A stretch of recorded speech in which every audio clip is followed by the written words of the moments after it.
Just because someone behaves badly doesn't make them a bad person. But when you're labeling them using a bad word, you're not labeling their behavior as bad, you are labeling them as bad. Hey guys, welcome back. So today I'd like to talk about why I don't use the word naughty when describing certain misbehavior in children.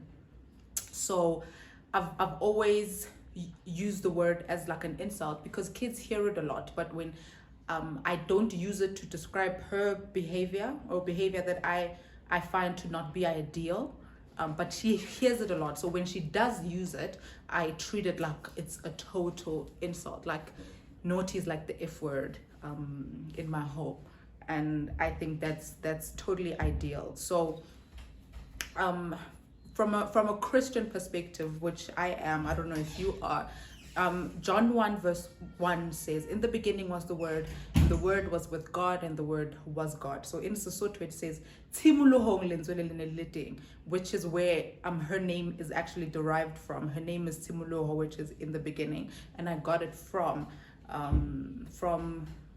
John 1 verse 1 because I really respect the power of words because of my own upbringing and what my entire belief system is based on the total conviction that there is so much strength and power in the words that we use. So the reason I don't use the word naughty is because in essence it's a label that you attach to a child, and more often than not, the words that our kids hear, particularly the labeling we attach on certain behaviors, is really what our kids end up believing, and in essence what our kids end up becoming. Like I've seen I've been in spaces where children are like, you call your child, oh, you're so stubborn, and like they persist in that stubbornness because it's like,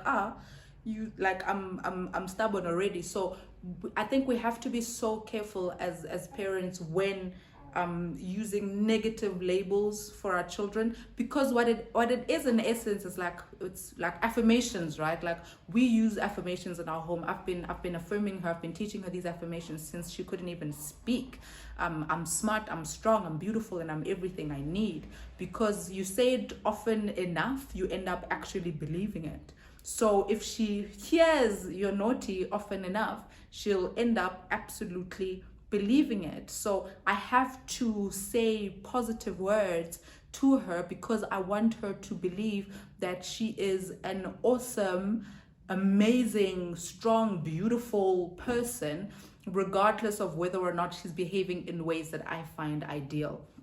On that point about ideal behavior, our society has really normalized labeling behavior as naughty, and usually it's very like age appropriate behavior, like, and we don't use it as an insult, really. Like I have to use that as a disclaimer to say we don't call children naughty as like we're insulting them. We're just so used to using the word. Then when like a toddler starts exploring the house and they're taking pots out, it's like, oh my gosh, you're so naughty. No, they're not being naughty.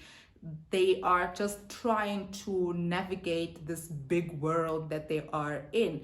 Because I'm like 30 this year, people, and I've really had 30 years to explore this world, and I've learned so much about it, and there's still so much more to learn, right? There's still so much more to explore.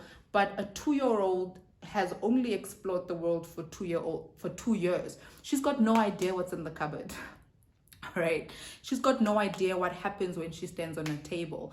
She's got no idea what happens when she's playing around in mud. Like she finds that as fascinating. And our responsibility as adults is to help them navigate the world in safe ways, because they don't really understand safety. Like I remember a time Timo was exploring the stove and really learning the concept of hot. And I would constantly tell her that, hey, listen, it's hot, don't touch it.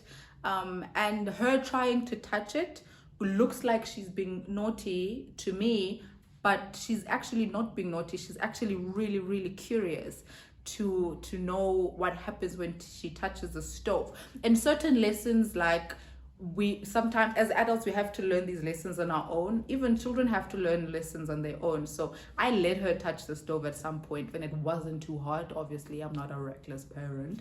And she touched the stove and she felt that it was hot, and when she did experience that it was hot, then it's like, okay, now we know that it's choo-choo. So next time she was by the stove, like, that experience has been so embedded in her that she knows that you do not touch the stove. Was she naughty? No, she was just curious because she has never had the experience. If I had labeled it naughty, then she would feel bad. It even sounds bad, like, even when children don't really have like the continuous experience of hearing the word, it's not a nice word to hear. Like, it actually does sound insulting. Even though we don't say it with the purposes of insulting our children, it actually does sound like we are insulting our children, which we have to be so careful about, because I always have to emphasize that just because someone behaves badly doesn't make them a bad person. But when you're labeling them using a bad word,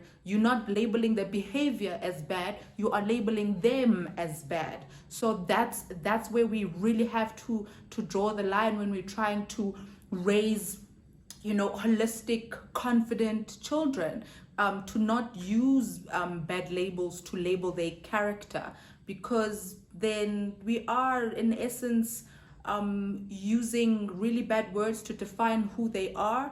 And if they end up believing it, then it's like, oh, they don't care anymore. I grew up very tomboyish. I was called untidy. I was called like lazy growing up, and I fell into that like so easily because I heard it so many times. Like, I never got the affirmation that I needed to help me move out of bad behavior. Instead, I was constantly hearing that you are so lazy, you are so untidy, and I ended up being comfortable in that. Like, I was okay with the idea of being lazy and untidy, and I never made an effort because, like, my caregivers already believe that I am, so why do I have to make an effort not to be? So I think that's where the danger is for me. And I mean, we exist in a society where the words are used. Like, she hears naughty at school from her friends, from other adults around her. But whenever she asks me if she's naughty, because she comes to me, like, she would do something that she knows that she shouldn't be doing, and she'd ask me, she's like, "Mommy, am I naughty?" I'm like, "No, you're not naughty. You just did something you shouldn't have done." And that's that. And we move past that, because I don't want her to believe that about herself. I don't want her to believe that she's naughty.